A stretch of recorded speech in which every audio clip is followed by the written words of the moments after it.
They don't know it's where I've been and who I am, all the ways I've grown. This isn't self-help, it's a full-on rebirth. Welcome to Girl Wake Up, the podcast for women who are done playing small, staying silent, or living by rules they never wrote. I'm Amy Polacco, journalist, divorce and life coach, and freedom warrior, and I'm here to help you take your power back.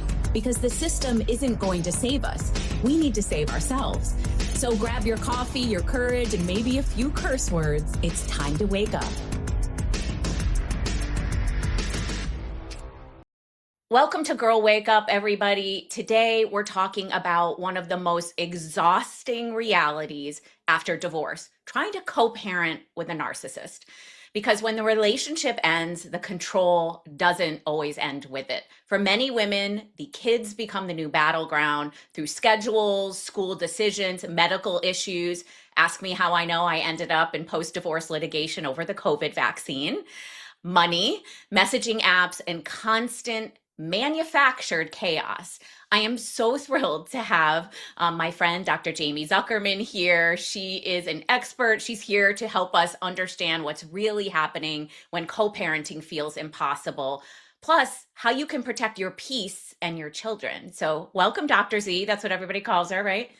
Oh, thanks for having me. So I want to tell everybody about your amazing background.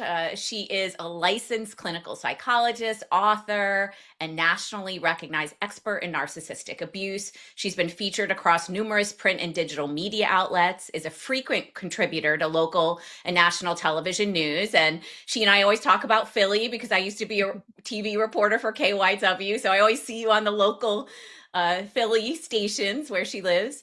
Podcasts, and she's on expert panels.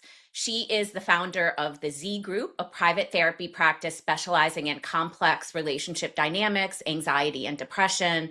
She's also the author of 2 interactive workbooks I love, Find Your Calm and Find Good Habits, and her 3rd book, Breaking Free from Narcissistic Abuse, a step-by-step guide to reclaiming your power, will be released in September 2026. And it's currently available for pre-order on Amazon, right, Dr. Z? It is, yes. So I want to start out with, I'm going to assume that so many of our listeners have gone through this, are living this hell, right? And it's post-separation abuse, really, when you are trying to co-parent. Why is traditional co-parenting advice just often realistic when you're dealing with a narcissistic ex? Yeah. So as I always tell people when they're going through divorce, post-separation abuse, custody, whatever that looks like, that you actually have to do the opposite a lot of times of how you would handle a standard stereotypical divorce, right? Right. So, and the key difference is this, and I always say it's the function of the narcissist behavior, meaning the underlying why they're doing what they're doing. In non-narcissistic divorces, right, or divorces without a narcissist, even as toxic as they may be, they always put the children first. Yes. Right? They always put the best interest of the child first. They're able to, as best they can, put their difficulties aside. I'm not saying it's perfect. Obviously, they still fight for the kids. They, we all do things we shouldn't do, right? But at the end of the day, the function of their behavior is never to use the children as pawns, as a way to get to the other parent. When you're dealing with a narcissist, one of the biggest differentiating factors when you're divorcing a narcissist is that they will use the children, they will use whatever they can to seek revenge or punish the other parent, the healthy parent, we'll say. And so I always find that that's one of the biggest differences between, let's say, even an unhealthy divorce, but with a narcissistic divorce, is that the children are ultimately used as pawns. It's never about their best interest. In fact, their best interest is disregarded completely. Right, because the narcissist is self-serving, right? Everything is about them. And I've seen this with divorce coaching clients, right? And I often warn them, post-divorce, you're going to see this. The schedule always revolves around them. They have no idea. I mean, that's a low level transgression, right? But, they never think that anyone else has a schedule. It's just like, oh, I want the kids tonight and you should or they want to ensure that they still have control and access because you're not maybe physically under their control anymore. Right. The only thing now that they can gain access to is your thoughts, your emotions, and your time and your money. But time is a big thing that narcissists Mm-hmm. use post-divorce, meaning they will deliberately drop the child off early, pick them up Mm-hmm. late. They will claim to forget things, if they know that you have a date or you're going on vacation, they will do something to disrupt your time to make it feel like you don't have control over it, that you're still walking on eggshells. And so with a narcissist post-divorce, it's typically about what can they use as leverage to gain control over the other person. And again, it's time, it's your emotions, and it's the kids, and oftentimes money. Right. I often see that messing with the other parent's time, it affects their ability to earn an income too, right? Absolutely. Because, they somehow are able to do their job without a care in the world and sometimes never needing childcare or anything, where the woman is the one who is taking on all those responsibilities, Yes. and then she could be late for work, or Yes. she could have to call in sick if the kid is sick, or all of Yes. those things. So let's talk about some of these behaviors you see in a narcissistic parent post divorce. I'm sure Hmm. they run the gamut, right? They do. Yeah, they do. And, the behaviors I'd say I most commonly see are frivolous types of accusations and letters from the attorney that they um, missed a doctor's appointment and they're therefore not a fit parent, right? Or that they're deliberately talking badly about the narcissist, the healthy parents talking badly about the narcissistic parent, making up lies. And I see a lot of financial abuse. So Mm, purposely withholding funds or being delinquent on payments that they need to make. Because a lot of times in standard divorces, extracurricular activities, things like camp or basketball or things like that are outside oftentimes what the parent is required to pay. And so you right. see a lot of refusal to pay for things like that, even down to, the kids staying at the narcissist parent for the weekends and they don't have toothpaste, they don't have a toothbrush, they don't have necessities that they need that clearly they can purchase for them, they're choosing not to. And so then it disrupts the healthy parents' mental state for the entire time that their child's there. And so it's little things like that that in isolation may not seem so bad. Oh, they forgot a toothbrush, oh, it Right. happens, no big deal. But it is a big deal because it's part of a culmination of all these tiny little behaviors. Ultimately, they make the child feel unsafe. But that's not the purpose. The purpose is to Hmm. make the healthy parent concerned that the child feels unsafe.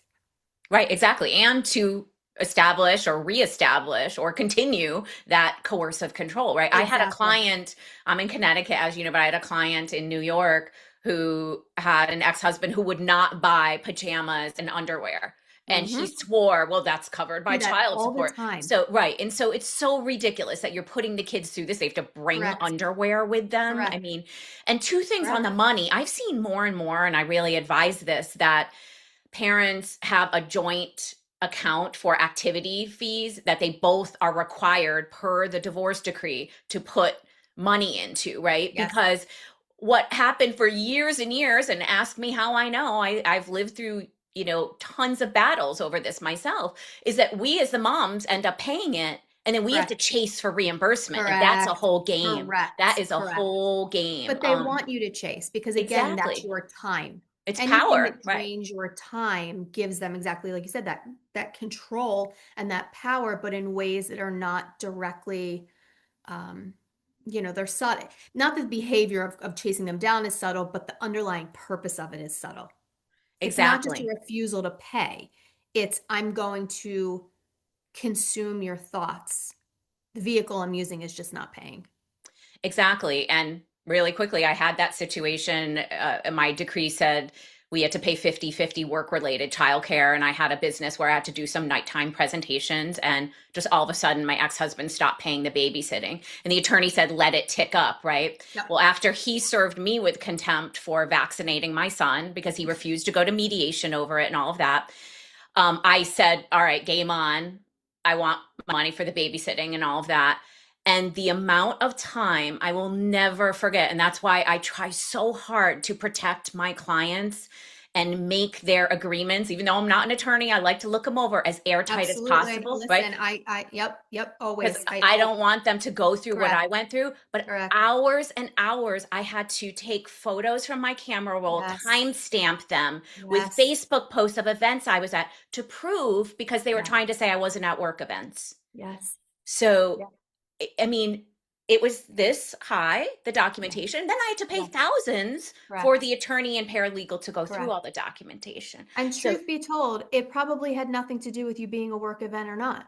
It exactly. had to do with they wanted to, again, I say, take away your time and your money by making you Exactly. do this. And because the courts don't understand that, In your you experience, do got you to do think it. more attorneys do? We were chatting before we started that we both have Yeah. a short list Yes. of attorneys Yes. that we recommend to our clients. Like, I wonder sometimes, I have worked with some attorneys who get it and some who don't really understand coercive control. What do you think of, is it getting better, the landscape? I think it's getting better, but I think it's also a function of who's willing to be educated, right? Because I've had so many times where I have offered to speak to attorneys, practices for free, Right, right. and they don't want it. They don't want to be educated. I think They don't I want it. think that's a huge part of it. And for whatever the reason, maybe they'd have to change the protocol of a lot of things they do. They have to think outside the box because when you're divorcing, when you have a client who's divorcing a narcissist, you have to think outside the box, right? I mean, Mhm. you have to. I will have attorneys that I work again on my very short list ask me, okay, I know I normally I would word this like this, but because we're dealing with this, how should I word it? Right. Right? I'm glad they ask you. Yeah. But it's a very select few. I do think it's getting better because I think it's so much more out there now. So it's very Mhm. hard to turn a blind eye, but I don't think it's anything close to where we need it to be at all. Right. And I think that, look, there are some amazing attorneys. I have friends who are attorneys. I know you do too. But I think some of them are threatened by, I don't know if you see this as much as a therapist, but a divorce coach. They don't even want their clients to talk to a divorce coach because they think I'm going to counter what they're saying. That's not the case, though. Have been cases where I have a client who does not have a good or the right attorney for them. They're not even Yeah. getting callbacks. No. So, I think empowering a woman or a man, for that matter, a Yeah. client, is a good thing. So I have a I'll just say a person in my not a client, but just Yes. somebody. And they were going through a very bad divorce and he met somebody a month after, which I'm sure Hmm. was probably going on for a month after, moved in after 3 months. Now they're engaged and she has children and the kids, he moved, took them to the new house. I mean, it was just, it's disastrous. And what's interesting is that the healthy parents attorney told her that she needs to not portray herself as a bitter ex-wife. I almost went through the roof. I think The I roof. felt my blood starting to Yeah. percolate here. Because listen, it has nothing to do with it. She's thrilled to not have to Yeah. deal with them, right? Like you hope they find somebody else so you don't have to deal with them. But the problem is that it follows such a very distinct blueprint that we know. We know Misogynistic what the trope. cycle is exactly. And so it's being used to present her as this, bitter ex. And the attorney um is following that course and it really does so much damage to you know what goes on behind closed doors with family court. It really does because she's in a situation where don't speak about the abuse, they tell her, Yep. don't appear as a bitter ex, and it's like all these things to be silenced. But at the same time, I feel like if they had the knowledge of how to explain it and couch it in a different context, Right. now it sounds like the narcissist dysfunctional behavior, not the reaction of the healthy parent. Right. But they have to learn about it, right? Right. A few years back, I wrote an article for Ms. Magazine about hysterical women out for Yeah. revenge, that trope, right? And we used Glenn Close from Fatal Attraction because immediately, and it's not just men, it's women. I had a client say to me Oof, yesterday, I well, know. is it better if I have a female attorney? And I said, I've got to say this, and it's heartbreaking to say, but sometimes women are even worse to women than men are, right? Yeah. So they buy into this whole patriarchal Yeah. idea. Yes. I see that. I see that. And it's very disheartening. It's very disheartening because you would hope that the women would understand it, but they don't. A lot of them don't. And I think it's what you said. It's to change the approach means they have to step outside the narrative and the protocols that they've always been using. It takes more work and more effort because you have to think in a certain way. You have to, it's like Right. I always say, it's chess, not checkers. It's Exactly. you have to play chess. And that's why you need a team and you need people who are Yes. aware of this. Yes. Let's Yes. give people a ray of hope. Let's give them some tips here, because what Yes. are the biggest mistakes you see women make when they're trying to keep the peace, Dr. Yeah. Z? Because this could Mhm. really help them, right? Yeah. I see, and I work with people on this all the time. I see the mostly women trying to keep the peace, um, responding to text messages, these Mm-hmm. lengthy text messages, defending their parenting, defending their choices because they think they have to or they'll get in trouble, right? Right. They're so used to being dominated and having no control and having no power and always being on the defensive that they continuously, naturally assume that role in these conversations. And so one of the things I work with them on is, only respond with facts. Yeah. If everything in writing, always, Right. always, always, everything in writing, only respond to facts, right? So if they're saying that you're this horrific mother and you did this and they came dirty and they had scrapes on them and this and you're a horrible parent, and then there's one part in there that says, "What time am I dropping them off?" You ignore Yep. everything in that text and you just respond with 3 o'clock. And the reason why I tell people do that is one, it's shaping the dialogue and it's putting you in control, but Yep. it's also having you separate the words. I see a lot of times, and understandably so, this is one of the biggest mistakes, is that people oftentimes in these situations respond to the narcissist's words and respond to the superficial behaviors. They don't respond to the function. The function's always control and power. So the way you respond to these situations is Yep. you respond to what's going to take the control away from them that they're trying to achieve. And in these situations, it's, in this one I just gave, 3 o'clock. Yep. Yep. Exactly. I say the same thing to my clients. I mean, number one, anything you write, you have to remember a judge could read, right? And Absolutely. secondly, they're winning when you respond and you get That's agitated. right. But, That's right. silence is an answer, right? I mean, yes, Yes. you answer factually if it's something to do with a child's Yep. safety or Yep. important, Yep. but that's it. You keep it a business, No right? emotions, no emotion words. I have them write it out, go back in, take out the emotion words, no, a sentence max. And I tell them, don't ever, I think there's still this hope Yes. that that what they're saying will convince the narcissist or get their point across, but the Right. Get through to narcissist them. is committed on purpose to Right. misunderstanding you and causing chaos. They will never give you that.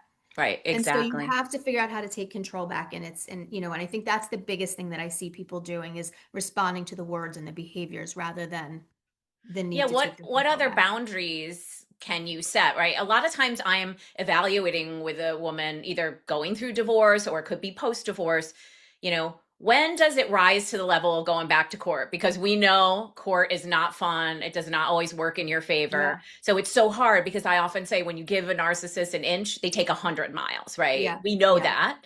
But Yeah. at the same time, going back to court, is it worth it? So you really have to weigh it a lot of times, Yeah, right? yeah. I don't want to give a blanket statement, but in order to go back to court, it's got to be a really, really strong All right, reason. slam dunk Slam case. dunk Yeah. because even when it's a slam dunk, they are still going to do things like Hmm. postpone, delay, switch attorneys. We've seen it all. And so not that I discourage people from going back to court, but I present them with the landscape of what this is going to look Hmm. like as far as your, not just your emotional energy, but your money, your time, and all of that. And so again, I don't discourage it, but I tell them what it's going to look like. Right, exactly. How can women help their children without bad mouthing the other parent. Yeah. And that is one of, Yep. in our Yep. book Framed, right, when we said know the abuser's playbook, that's one of the Yes. things. Women Yes. are accused of turning the kids Yes. against the other Yes. parent. So it's a fine line. I always coach my clients, be careful, because one Yep. innocent text you send could That's be right. completely twisted around, That's right? right. So I tell people it's always going to have to be something age appropriate, and it's never going to be comfortable. Right. There's no comfortable way to go about doing this. And I think sometimes that gives people some breathing room to know Hmm. that it's not necessarily their job to make the information comfortable. This is the Hmm. consequences of somebody who was abusive. And so the way you're going to need to handle it is not going to be comfortable. And I also tell the healthy parent that, you know, you're going to get a lot of the crap because you're the safe parent and you're the stable parent, and Yes. children need structure and routine. And if they are dumping on you and screaming at you and totally dysregulated for 24 hours, 48 hours when they come back from the narcissist house, you have to remember that the reason why they're feeling that way, that they can be that way with you, isn't because they're angry at you. It's because they Right. feel safe with you, because they know that no matter what, your love is unconditional. When they go to the narcissist house, right, it's conditional and you don't know what you're going Hmm. to get, and they're totally dysregulated and they They're have to scared of appease them a them. lot of They're times. petrified. They're petrified. So I let parents know that. That it's nothing that they're doing wrong. In fact, if that's going on, it means in a weird way you're doing everything right, that your child feels safe with you. Right. Um, I am a big fan of not telling your child that the narcissistic parent loves them. Hmm. If dad's the narcissist and they have to go there for the weekends and they say, I don't want to go, I don't want to go. And you say, no, daddy loves you, you're going to have a good time. Because what I don't want is the healthy parent sending the message that the abuse the child is inevitably going to experience over there, even if it's subtle, right? Um, Right. It's that acceptable. Yeah. is acceptable, but that also means that that's love. Right. It's not. Right. And so I say that. I also tell them that instead of bad mouthing the parent, which listen, it is so hard, I'm sure, not to Mhm. do, but simply say, I hear you and I understand everything you are saying because I experienced it too. Right. And I think as the kids get older, No, a they see lot of it. the time they see it and they start saying That's things right. to you, right? And for That's right. all of us, right, we don't want our kids to grow up and, mimic this behavior. Whether you are a young woman, we don't Yep. want you getting in relationships like this. We don't want young men treating women this way. So I mean, you have to be cognizant of that all the time. I tell my clients a lot that you don't need to, there's no need to badmouth your ex, right? For They're years. doing And it for themselves. right, right. And I'm not, certainly not a perfect parent, but for years I have pointed out for my son good role models, whether it's a Yes. family friend Yes. or a movie Yes. we watched or Yes. something. You can take that lesson and say, "Oh, see, wasn't that nice that he did Yes. that for her? Wow." Yes. Or Yes. they seem like they have a great marriage, right? Yes. Keep Yes. reinforcing that over and over, right? Yeah, Even and if I you don't have a also, partner. even if you don't have a partner, and here's the other thing too, and I think a lot of times, particularly women, forget this, that Hmm. leaving the narcissist, modeling for your children that you refuse to accept that behavior anymore, speaks volumes and carries so much weight with it, right? People Right. say, I'm staying for the kids, and I get that it is just the hardest thing, and there's a lot involved. It's not just, it's financial, it's you're Right. trapped. There's so many things. Um, But I think when the children see that the healthy parent has taken a stance and is leaving, and as difficult as it is, it shows that child, regardless of the age, that that behavior is unacceptable. I'm not going to stand for it, and therefore I left. And that, I think, does a lot for the children. I don't think we talk about that enough. Yeah, Just that absolutely. act That's a great alone, point. Yeah. has such long-standing, consequences. One last question. What mindset shift do you think helps women survive this long term? Because I mean, the effects on you emotionally, Yeah, physically, yeah, so a lot yeah, of women have PTSD, complex PTSD, yeah. understandably, right? Yeah. Yes. I think it's exactly what you said. I tell them that there's truly no other way that they should be feeling right now. Right, If they right. didn't feel this way, that's very bizarre. And that, obviously this is not their fault. And I tell them that Psychologically, I don't think the hard part's over because the post-separation abuse can sometimes be even, more damaging, I think. Right. But what I will say is that the hardest act, the hardest behavior is done. You left. Yeah. Right. And so I like to reiterate that. And I say, if you can do that, you can do this. It's never going to be easy because they're going to make sure it's not easy. But I tell them too, once you see the pattern and the blueprint of their behavior, Mm-hmm. now you can see that theme throughout everything they do, whether they do it through the kids, they do it through your work, they do it through smearing your character, Mm-hmm. they do it through money. It doesn't matter what the vehicle is. When you can see that pattern of coercive control and you can pick it out a million miles away, then you can become prepared Right. and I then you think can it's a good plan. thing. Yeah, it's a good thing to expect it, right? Because I think I many of us, always and expect I it. joke with some of my clients, I've fallen off the wagon before where, like you said earlier, you think you can reason with them, and then you're like, Absolutely. what was I Yes. thinking? Like, Yes. right? Yes. And then you get back on the wagon and you're like, Yes. okay, because That's right. you expect everything to be That's right. difficult with them. So then you could be pleasantly surprised if they are Yep. abnormal once in a Yep. while, right? But here's the thing, even if, and along those lines, even when they do have those moments of acting, quote, normal, it's not out of true normalcy. It's out of resetting the cycle to suck you back in again, right? Right. So even the hope that it'll be normal is still part of the abuse, Absolutely. Because how many right? times I've lived through this, like, oh, I need a favor, Yeah. such and such, there's this family event. Well, okay, but what about when I need that? Oh, no problem. Yes. And then what Yes. happens? Month later, oh, I've got this issue. I never Yes. said that. Like, Yes. they will cozy up to you to get what they want. And that's Absolutely. why, when Absolutely. people say, why does this certain person do that they do Yep. whatever Yep. they need to in that moment to get what they want, Yep. right? Absolutely. I see it all the time. I also see that happen when the narcissist has a new partner and Yes. how it affects custody. So they never want their kid. They never want their kid. But then when they get a partner, and let's say they can only see the partner on the weekends where they don't have the kid.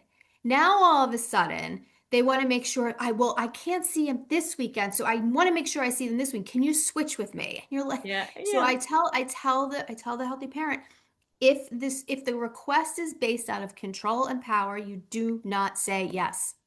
You Right. don't say yes.